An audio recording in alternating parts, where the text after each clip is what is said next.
Hey everyone, it's technology expert Burton Kelso here with another tech tip to help you get the most out of the technology in your life. Today we're talking about how to prevent your email or email accounts from getting hacked. It seems to be a prevalent problem and it has been for a long time, but I think many of you out there don't know what you need to do in order to make sure that your email accounts are safe. The challenge is email has shifted from being used in a desktop application such as Microsoft Outlook, Windows Mail, or even Macintosh Mail to evolving to a more web-based platform.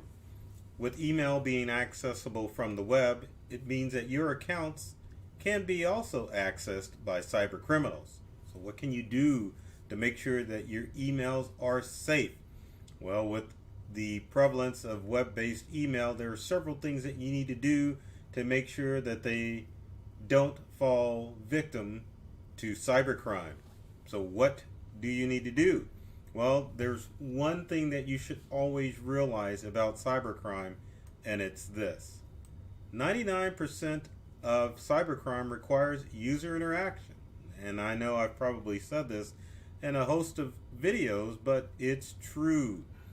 Cybercrime requires you, or most cybercrime requires you to click on a link in an email or respond to a text message or even voluntarily give up your information and even use weak security practices in order to prevent those email accounts from being safe and secure. So you always have to make sure that you get the knowledge in order to make sure that your computers, devices, and email accounts are safe. So I've got about 4 tips, I think there's 4, that we're going to talk about that are going to help you secure, lock down those email accounts. And one of the challenges before we go on is that a lot of times people think that their devices are being hacked when actually their email accounts are being hacked. We use our email accounts to store information, sensitive information, and whereas years ago that information was only stored on your device, with the evolution of IMAP and exchanged email and web-based email, it puts that stuff on the web. So follow these tips in order to make sure that you're staying safe and secure. So tip number 1 is stop using the same passwords for all of your online accounts. So yes, your Facebook password and your email password is probably the same. Now, if your email password matches your social media passwords and someone gets access to it, obviously it means that someone's going to get access to your email. So you have to get into the habit of, at least if you do any account, make sure that your password for your email account is different from all of your online accounts. But it should be said that with all of your online accounts, the passwords have to be different for every single one, because there are a couple of reasons why. Number 1, there are data leaks that have occurred on the internet all the time, and you may not know it, but it's possible that your email account has been part of a data breach. And if that happens, that means that your password could have been part of that data breach too for your email.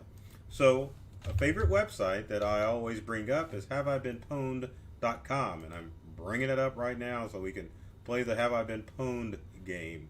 So switching to our desktop, there's the website Have I Been Pwned. So what you can do is to make sure that your email address has not been involved in the data breach. Again, usually if your email address has been involved in the data breach, it means that your password to that email account has been in a data breach too. So how does that work? Pretty simple. You go to Have I Been Pwned, type in an email address, and we'll do an old integral email address that I used to use. If we hit pwned, which means you've been owned, then you don't want to see this message. Uh-oh, pwned. It means that email address has been part of a data breach. And again, If an email address has been part of a data breach, it usually means that that password has been part of a data breach too. So what you need to do if you've been pwned, and if I've been pwned, is to change the password to whatever email address is been pwned immediately.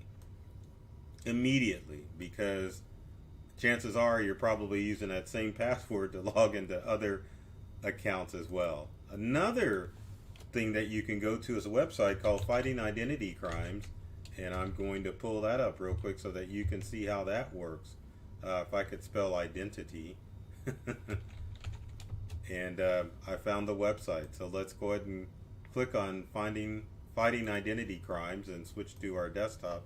Fighting Identity Crimes is powered by Easy Shield, which is antivirus software. But one of the things that you can learn from the website, other than these helpful articles, you can go to breaches and scams and go to breaches we're tracking. Once you go there, it'll show you all of the companies that have had their information hacked dating back to 2012. So if you're wondering how maybe a cyber criminal got access to your email account and password, this is how. Some companies accidentally leak information, as you can see by some of the data breaches that are here. So go to Fighting Identity Crimes and find out if your email account was part of a data breach, and go in and change that password for that account. Number 2 is the most crucial tip, and I know many of you are guilty of that, and that's you don't even think about sharing important information, sharing or storing important information in email. Email has evolved. I know many of you are using your email accounts as a storage or a filing cabinet, but that practice has to stop. If you store your information on your devices, that's a lot safer than just keeping them in your email.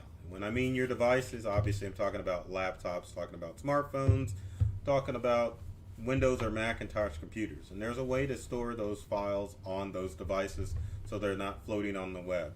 So it doesn't matter if you're using Outlook or you're using Windows Mail or even Macintosh Mail. Your email is being synchronized to the cloud. That gives you the ability to go to a website and log into your email. Also allows you to open up a handy program on your device and access email. So why shouldn't you store important documents on there? Well, it's pretty simple. If some criminal were to get access to your email username and password, that information is not only stored on your device, it's stored on the cloud. And the cloud means that if you've got access to user credentials, you can access that account from anywhere in the world. Think about that. If you're storing your passwords, or if you're sharing sensitive information with people in your email, if that email account is breached, then people are going to have access to things that you think are going to only be on your device. And obviously that can be a problem when it comes to keeping your identity safe and personal to you. I've seen instances of people storing passwords to all of their online accounts in their email. Obviously there are people that have sensitive transactions with the bank or other financial institutions, or even family members. If that email is breached, it's a good possibility criminals are going to be able to have access to all of that juicy information, and they're going to use that against you. They're going to withdraw money out of your financial accounts. They're going to maybe use your passwords that were listed in your email to log into other accounts and wreak havoc and steal your money. So it's important that you don't store any important information in your email account at all, because it is accessible to anyone who happens to guess what your email password is. You probably is a good habit if you've stored personal information, or if you shared personal information that you don't want to get out. You want to delete those out of your email accounts and make sure that you empty out the trash can in your email so that criminals can't log in.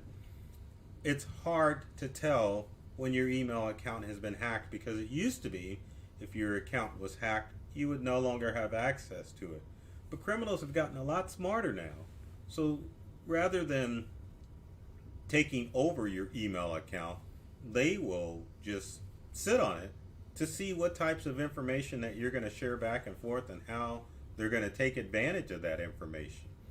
So it's important to not store or share any personal information in email. If you do have to share sensitive information, you want to make sure that you do it in an encrypted email, which is a whole another thing for another tech video. Or if you send it unencrypted, make sure that you send it and immediately delete it out of not only your sent items, but if you delete it out of your sent items and it goes to the trash can, make sure to empty out that trash can as well. If you need to keep that email, you can definitely do a screenshot of that email and store it as a JPEG or a picture file, or even as a PDF. You can even print that email as a PDF, depending on what type of setup if you have on your computer, whether it be Windows or Mac. If you're using Microsoft Office, you can definitely print to a PDF and store that information on your device rather than having it lingering in your email inbox or a subfolder in your inbox.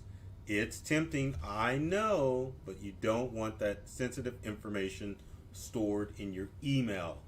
Beg you, don't do it.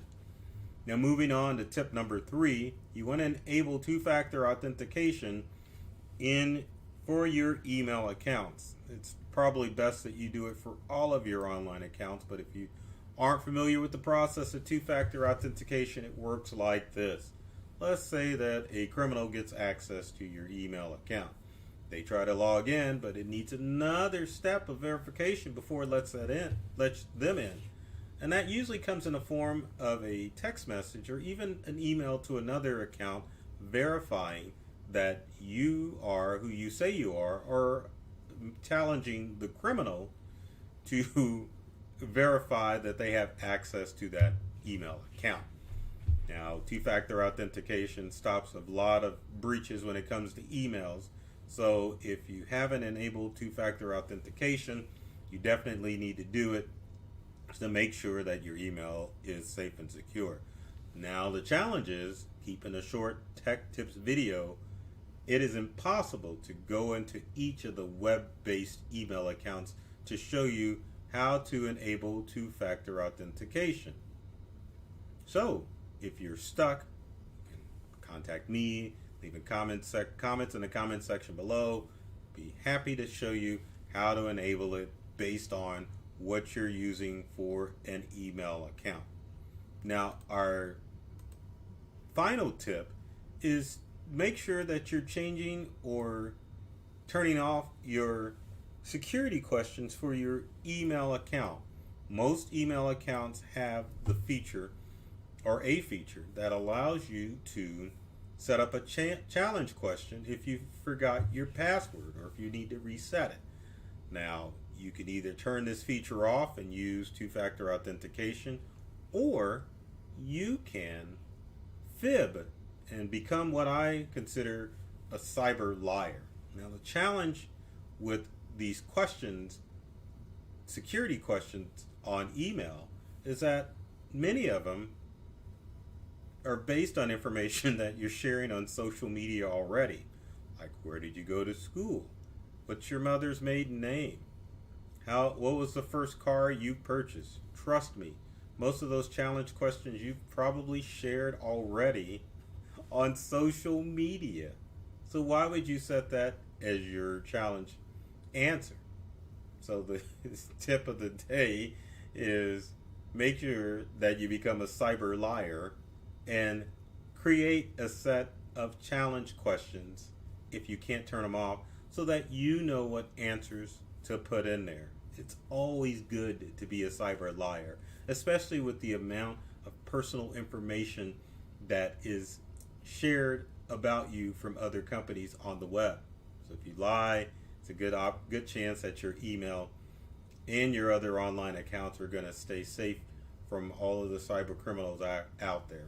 Now, again, I want to stress that I don't care how you're accessing your email. Trust me, it is accessible from the web. So you've got to change your way of thinking and make sure that you understand that your email accounts are being stored on the web and they can be accessed from any browser. Now, people who are using Outlook or Mac Mail or Thunderbird or any other third-party email program may not understand this. But also, if you're accessing your email from your favorite browser like Chrome, Edge, or Opera, understand that you're not the only one that can access that. Anyone who has your email account can at least log in to an email website and try to figure out your passwords, or they may already have it. And of course, most of you are using, or I shouldn't say most, a lot of you are using email accounts where it identifies what website to go get your email. So if you have a Gmail account, obviously criminals know to go to Google. Same thing if you're still using a Yahoo account or even an AOL account or even an Outlook.com account. Those websites or extensions at the end of the email let criminals know where they can go in to try to log in to multiple email accounts. Now, for my small business users out there, may be in your best interest, if you want to keep that company email safe and secure, that you go out and purchase a domain name for your email and for your business. A lot of businesses, you probably already have a domain name if you've got a website domain. I'll see a .com or a .net or a .org, and people are still continuing to use free email account services like AOL and Gmail for their businesses, and its practice has got to stop. If you use a domain name, depending on the company you get your domain from, it can still be accessed from the web, but it's not as clear cut as if you have a Gmail or an AOL email address. So consider getting a domain from GoDaddy or any of the other hosting companies out there. Set up a secure domain name for your business and your email, and it will cut down on your spam, and it makes it a little bit harder for cyber criminals to get access to your email. So there you have it. So if you've got comments or questions on how you can keep your email accounts from getting hacked, leave them in the comments section below. Love to hear from you to find out how it can help you keep those email accounts safe and secure, and you feel free to ask any other tech questions that you have. I always have to throw this up here, but it's covering my eye. There we go. Be sure to like and subscribe. And I got it in the right direction. But yeah, if you sure to like and subscribe this video if you found it helpful, and share it with your family and friends so that they can get informed about the latest tech tips and tricks that will help them in their home and at work. I love technology. I've read all the manuals, and I'm serious about making technology fun and easy to use for everyone. So take care of yourself and do many things to make you smile. And thanks for watching.